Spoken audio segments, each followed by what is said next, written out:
வருவேன். ஏன் வெறி, ஏன் மக்கள். இந்த பதிவை பார்த்துட்டு இருக்கிற எல்லாருக்கும் எனது வணக்கம். ஒரு நல்ல மனிதன் மறைஞ்சதுக்கு அப்புறம் தான் அவர் பண்ண நல்ல விஷயங்கள்லாம் வெளியில தெரிய வரும்.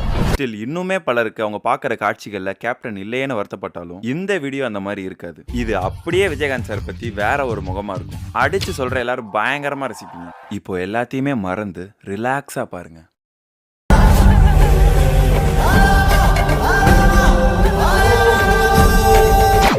விஜயகாந்த் சாரோட லைஃப் ஸ்டோரியை ஷார்ட்டா பார்த்துட்டு வந்துடலாம். 1952 மதுரையில கேப்டன் பிறக்கிறாரு. அப்பா அவரோட பேரு விஜயராஜ். கேப்டன் அவரோட 1வது வயதிலேயே அவங்க அம்மா ஆண்டாள் இழக்கிறாங்க. ஃபேமிலிலாம் சேர்ந்து அவங்க அப்பாவுக்கு இன்னொரு கல்யாணம் பண்ணி வைக்கிறாங்க. இவங்க எல்லாருமே ஒரே வீட்டுல கூட்டு குடும்பமா இருந்திருக்காங்க. விஜயகாந்த் சார் அவரோட பள்ளி பருவத்திலாம் ஹாஸ்டல்ல தான் இருந்திருக்காரு. வளர்ந்ததுக்கு அப்புறம் அவங்க சொந்த அரிசி மில்ல விஜயகாந்த் சார் தான் கவனிச்சிட்டு இருந்திருக்காரு. அதுக்கப்புறம் தான் விஜயகாந்த் சார் ஒரு நடிகன் ஆகணும்னு மெட்ராஸ் வந்திருக்காரு. என்னதான் அவர் வசதியான பின்னணியில இருந்து வந்திருந்தாலும் ஆரம்பத்துல சினிமா வாய்ப்புக்கான தேடல்களும் அதுல இருந்த கஷ்டங்களும் அதிகமாவே இருந்திருக்கு.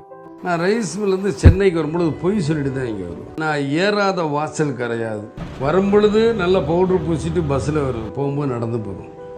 ஏன்னா வரும்போது ஃப்ரெஷ்ஷாக இருக்கும். கதாநாயகன்னா நம்ம 4 பேர் பார்த்தா சான்ஸ் கிடைக்கணும். பல அசிங்கங்களை நான் தாங்கிக்கிட்டேன். பல பிரச்சனைகளை தாங்கி நான் சுற்றினேன். சினிமால கேப்டன் பிக் ஸ்டார் ஆன அப்புறமும் அவரை பொறுத்த வரைக்கும் படங்கள் வெற்றி அடைஞ்சா போதும், ப்ரொடியூசருக்கு நஷ்டம் இல்லாம இருக்கணும்னு குறிக்கோளா இருப்பாரு. அதே நேரத்தில் என்னை வாழ வைக்கிறவங்க தயாரிப்பாளருங்கிற முறையில் பார்க்கும்பொழுது நான் நிறைய பேர்களை அறிமுகப்படுத்துறேங்கிற மன திருப்தி இன்னும் அதிகமாக இருக்கும் சார். அவங்க நஷ்டப்படக்கூடாது. தயாரிப்பாளரோ விநியோகஸ்தரோ தியேட்டருக்கிறவங்க நஷ்டப்படாமல் இருக்கிறதுக்கு என்ன பண்ணணும். பொறுத்த மட்டும் என்னுடைய ராவுத்தர் ஃபிலிம்ஸ் படத்திலமாக இருக்கட்டும், கேப்டன் சினி கிரியேஷன்ஸாக இருக்கட்டும், எல்லாருக்குமே நான் வந்து புதுமுகங்களுக்கு தான் முக்கியத்துவம் கொடுத்துருக்கேன்.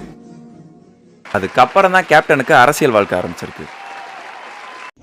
2005 கேப்டன் தேமுதிக கட்சி ஆரம்பிச்சதுக்கு அப்புறம் அவர் இருந்த வரைக்குமே ஏடிஎம்கே இல்லைனா டிஎம்கே இந்த 2 கட்சிகள் தான் மாத்தி ஆட்சி அமைச்சிட்டு இருந்தாங்க. ஜெயலலிதா அம்மாவா இருக்கட்டும் இல்ல கலைஞரையாவா இருக்கட்டும், இவங்க 2 பேருமே தனித்தனியா எவ்வளவு பெரிய ஆட்கள். இவங்க ஆட்சியில இருக்கும்போது இவங்க பண்ற தப்ப சுட்டி காட்டுறதா இருக்கட்டும் இல்ல நேரடியா மோதுறதா இருக்கட்டும், அது நம்ம கேப்டனால மட்டும்தான் முடியும்.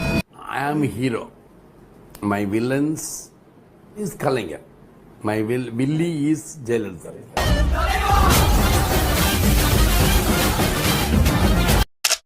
கேப்டன் அரசியல் வந்ததே மக்களுக்கு நல்லது நடக்கணும்ன்ற நோக்கம் தான். இந்த அரசியல் கட்சி ஆரம்பிச்சேன். என்ன ஆக போகிறது, நம்ம சொத்தை அடைஞ்சாலும் சரி, நம்மளுக்கு தேவை மக்கள். அவர் ஆட்சியில் இல்லைனாலும் ஆட்சியில் இருக்கிறவங்க அதை பண்ணணும். அப்படி இல்லைன்னா கலைஞருக்கு எதிரி யாரு ஜெயலலிதா, ஜெயலலிதாவுக்கு எதிரி யாரு கலைஞர், 2 பேருக்கு எதிரி யாரு விஜயகாந்த். கலைஞர் சொன்னார கண்ணு கட்டினதும் எனக்கு கண்ணே தெரியல. இந்த முன்ன உங்களுக்கு கண்ணு தெரியாது, வயசு என்ன ஆயிடுச்சு. கேப்டன் அதிகமாக வச்சு ஃபன் பண்ணதே ஜெயலலிதா அம்மாவை தான். இவங்க உடனே எங்கள் அம்மா என்னடா உங்கள் அம்மா இங்கே ஒரு 100 பூரா நோட்டீஸ் அடிச்சு ஒட்டிருக்கோம். சின்ன குழந்தை அம்மான்னு அழுகுதான். என்ன அம்மா எனக்கு நல்லா வரும் வேண்டாம்.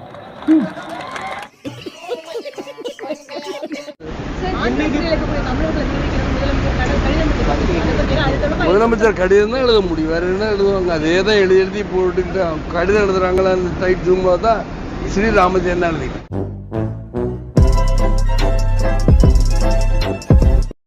கேப்டனுக்கு ஒரு கட்டத்துக்கு மேல ஜெயா டிவினா அவங்க கிட்ட பிரஸ் மீட்ல பேசுறதே பிடிக்காம போயிடுச்சு. ஓகே சார், தமிழ்நாட்டை பொறுத்தவரை ஒரு ஆக்கப்பூர்வமான எதிர்கட்சி தலைவராக செயல்படுறாரு. ஜெயா டிவியில் இல்லை, நீங்கள் ஜெயா டிவி பேச மாட்டேன் சொல்லுங்க. இல்லை கேள்விகள் நீங்கள் சார் விம்புக்குனே கேட்பாரு சார்.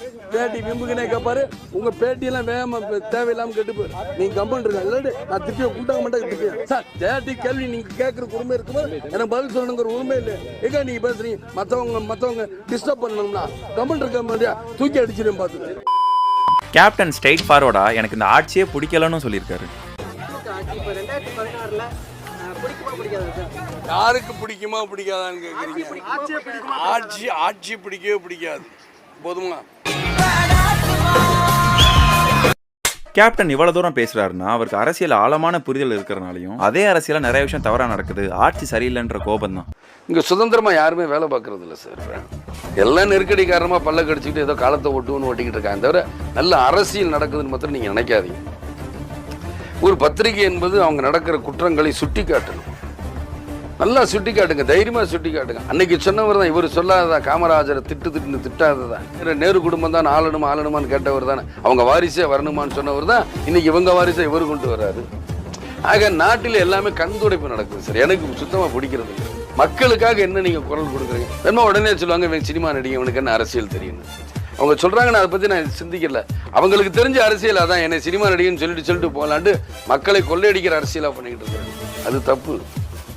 ரிப்போர்ட்டர்ஸும் மீடியாவும் ஒரு ஆட்சி தவறா நடக்குதுன்னா அதை தவறுன்னு சுட்டி கட்டி எழுத மாட்டாங்க, பயப்படுறாங்க. கேப்டனுக்கு இந்த மாதிரி இருக்கிறதெல்லாம் சுத்தமா பிடிக்காது.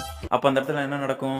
2016 அண்ணா திராவிட முன்னேற்ற கழகம் ஜெயலலிதா ஆட்சி பண்ணி இந்த கேள்வி நீங்க ஜெயலலிதா போய் கேட்க முடியுமா? கேட்கவே மாட்டீங்கல்ல. பயப்படுவீங்க பத்திரிகைகளை. கேப்டனை பத்தி எல்லாருமே அச்சடிச்ச மாதிரி சொன்ன ஒரே விஷயம், கோபம் வந்தா நாக்கு முடிச்சிடும். கோவம் வந்தால் உடனே வெளியே காமிச்சிருவாரு. டப்புன்னு பேசிடுவார். நாக்கு படிக்கிறதுன்றதுலாம் அவருக்கு ஒன்றும் புதுசு இல்லை. இந்த நாக்கை துருத்தனா பாருங்க. ஒரு 1000 பேர் இருக்காங்க, நம்ம தனியாக போகிறோம்ன்ற எண்ணமே இருக்காது. அந்த இடத்துல விட்டா டேபிள் மேலே ஏறி போய் அவனை அடிச்சிடுவோம். அவ்வளோ கோவக்காரரா கேப்டன் அப்படின்னு பார்த்தா இதுக்கெல்லாம் கூட கோவப்படணும் அப்படின்னு இருந்துச்சு. ஷோ ஆர்கனைஸ் பண்ணவர் வந்து கொஞ்சம் பணம் கொடுக்காம ஏமாத்துறாங்க. நாங்கள்லாம் விஷயத்த சொல்லியாச்சு, வந்து அவனுக்கு தடவையாக தரமாட்டான்னு கேட்டார். அவன் ஏதோ நத்திங் டூயிங் தாட் போட்டு ஏதாவது பேசினான். நம்மளுக்கு சும்மாவே வந்து இங்கிலீஷில் பேசினாவே கோவம் வந்துடும். தமிழ் தெரிஞ்சு இங்கிலீஷில் பேசினா கோவம் வந்துடும். போய் என்னென்ன பேசுங்க அந்த ஆள்கிட்ட. எந்த ஃப்ளோரல் ஷூட்டிங் ஏன் விஜய் நீங்கள் பேச மாட்டீங்களா? இல்லை, அந்த ஆளுக்கு மூஞ்சி பார்த்து இங்கிலீஷ் தான் தெரியுற மாதிரி இருக்குது, நீங்கள் போய் பேசுங்க.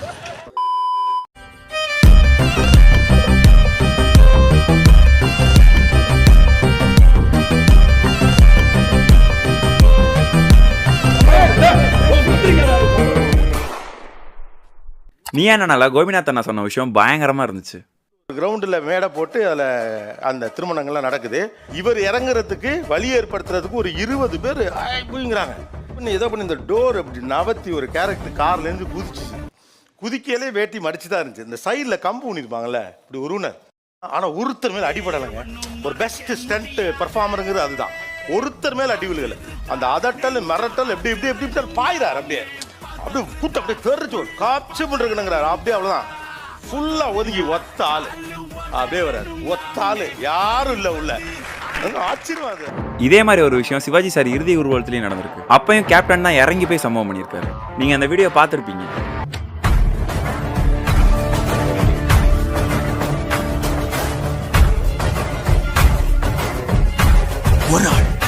ஒரே ஆள் சிங்கம் மாதிரி நிற்கிறான். சுத்தி 100 பேர் வேட்டி மடிச்சு கட்டி அந்த நாக்கை மடிச்சு உள்ள இறங்கிட்டு வருது. குதிக்கையிலே வேட்டி மடிச்சு தான் இருந்துச்சு. மீதி நேரம் என்னை மிரட்டணும்னா நான் வேட்டியை மடிச்சு கட்டிக்கிட்டு இறங்குவேங்கிறது அவங்களுக்கு தெரியாது.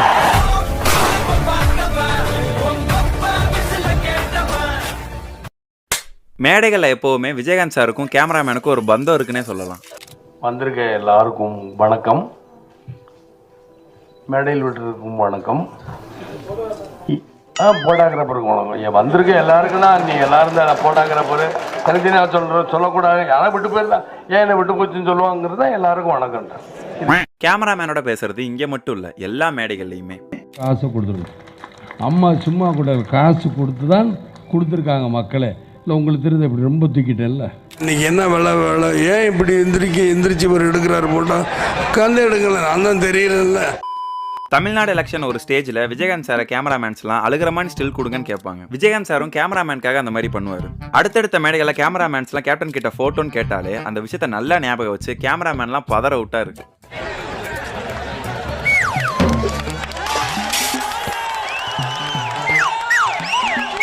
கேப்டன் அந்த ஸ்டில் கொடுத்ததை மறக்கவே இல்லை. ஸ்டேஜில் மைக்கு கிடைச்சாலே ஏற்கனவே அழுகிற மாதிரி ஒரு ஸ்டில் வேணும்னு கேட்டாங்க.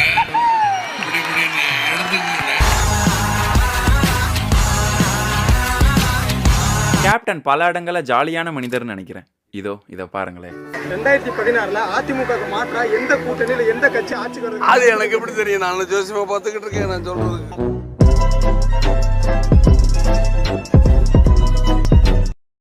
விஜயகாந்த் சார் பத்தி நம்ம எல்லாருமே தெரிஞ்சுக்கிட்ட ஒரு நல்ல விஷயம் என்னன்னா, வர எல்லாருக்குமே வயிறார சாப்பாடு போடுவாருன்றதுதான். ஆனா அது சாதாரண விஷயம் கிடையாது. டெய்லி பேசிஸ்ல வர எல்லாருக்குமே 3 வேளையும் அன்லிமிட்டடா சரிக்கு சமமான சாப்பாடு கொடுக்கணும்ன்றது ரொம்ப கஷ்டம். விஜயகாந்த் சாருக்கு சரிக்கு சமமான சாப்பாடு கொடுக்கணும்ன்ற விஷயம் ஷூட்டிங் ஸ்பாட்ல இருந்து ஸ்டார்ட் ஆயிருக்கு. அகல் விளக்குக்கு அப்புறம் ஒரு படத்தில் நடிக்கும்போது என்னை சாப்பிட கை வைக்கும்போது கதாநாயகி வந்துட்டான், வாங்க நாங்கள் மார்க்கெட். இப்போ சாப்பிட கூட விட மாட்டேங்கிறாங்களேன்னு நினைக்கும் பொழுது சாப்பாடு நல்லா போடணும், முதல் இலை போட்டு சோறு போடணும் கொண்டு வந்தது அது நான் தான். அதில் சொல்லிக்கிற கௌரவமாக இருந்தாலும் சரி, நான் என்ன சாப்பிடணும் அதுதான் எல்லாரும் சாப்பிடணும். அந்த விஷயம் வளர்ந்து வீடு ஆஃபீஸ்னு எல்லா இடத்துலையுமே கொடுக்க ஸ்டார்ட் பண்ணியிருக்காரு. சினிமா சம்மந்தப்பட்ட எவனுக்காவது பசிக்குதுன்னா விஜயகாந்த் சார் ஆஃபீஸ்க்கு போகலாம். காலையில் போனால் டிஃபன் கொடுத்துருவாங்க, மத்தியானம் போனால் பிரியாணி, நைட்டு போனால் டிஃபன் கொடுத்துருவாங்க. அப்படி போட்டே இருப்பாருங்க. வரவங்க போகிறவங்களும் சாப்பாடு கொடுக்குறாங்க.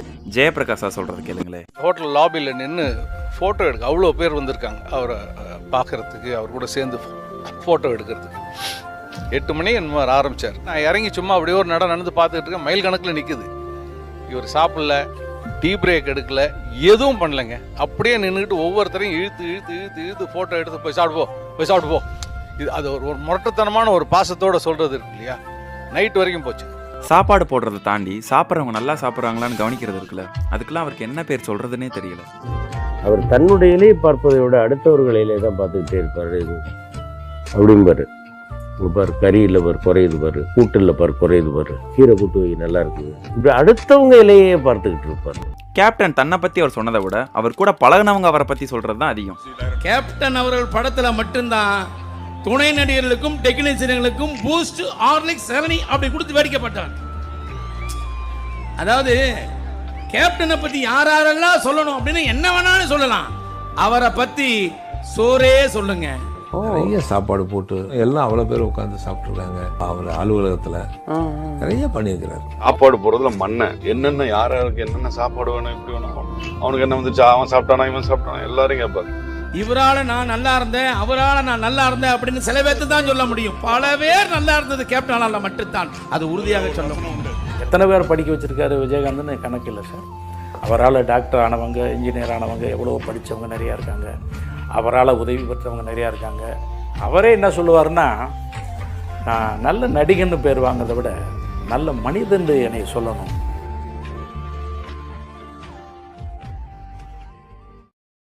கேப்டன் மக்களாக நமக்கு சொன்ன நல்ல விஷயம் நிறைய இருக்கு. கோயிலுக்கு பண்ற தர்மம் கூட இல்லை, சாமிக்கு பண்றது 10 ஏழைகளுக்கு பண்ணுங்க, முடியாதவங்களுக்கு பண்ணுங்க. விஜயகாந்துக்கு எப்படின்னா மனசுல பட்டா பேசுறேன், எல்லாம் வாங்கி கொடுத்துருக்கேன், எல்லாம் உங்களுக்கு கொடுப்பாங்க என்னென்னங்கிறது. அதுதான் நான் மெயினாக வந்து இப்போ பண்ணியிருக்கேன். இதுக்கு அப்புறம் என்ன பண்ணணுமோ நான் பண்ணுறேன், உறுதியாக நான் பண்ணித்தரேன். நான் நல்லா இருந்தா உங்க எல்லாரையுமே நல்லா இருக்க வைப்பேன். சரி, நம்ம இருக்கிற காலத்து வரைக்கும் நம்ம என்ன பண்ணணுமோ இந்த மக்களுக்கு நல்லது பண்ணணும். எனக்குன்னு ஒரு ஏதோ ஒரு இடம் கொடுப்பீங்களா, அது இருக்கும்ல, அது கிடைச்சா எனக்கு போதும். என்னை பொறுத்த மட்டும் இந்த தமிழ்நாட்டு மக்கள் எல்லாமே எனக்கு உதவணும். ஒரு வார்த்தையில சொல்லணும்னா கேப்டன் மக்களுக்காக தான் வாழ்ந்திருக்காரு. வாழ்ந்தான் விஜயகாந்த் வாழ்ந்தான்னா மக்களுக்காக தான் இருக்க வேண்டும். என் உடல் பொருள் ஆவி எல்லாமே இந்த மக்களுக்கு. அது என் மக்களுக்கு எந்த துரோகம் யாராவது பண்ணா விடவே மாட்டான் இந்த விஜயகாந்த். இனிமேவும் உங்களுக்காக தான் நான் இருப்பேன். நான் அழிந்தால் நான் மட்டும்தான் அழிவேன், உங்களை அழிய விடவே மாட்டேன். எனக்கு அதெல்லாம் பயங்க என்ன, செத்த 6க்கு 3 தானே, அதுக்கு மேல என்ன வரப்போகுது. நம்மளுக்கு தேவை மக்கள். இந்த மக்களுக்காக யாராவது ஒருத்தர் செத்து இருக்கட்டும், என்னுடைய பேர் இருக்கட்டும். இன்றைக்கும் என்றைக்கும் நீ எங்கள் நெஞ்சத்தில், அன்புக்கும் பண்புக்கும் நீ அந்த சொர்க்கத்தில்.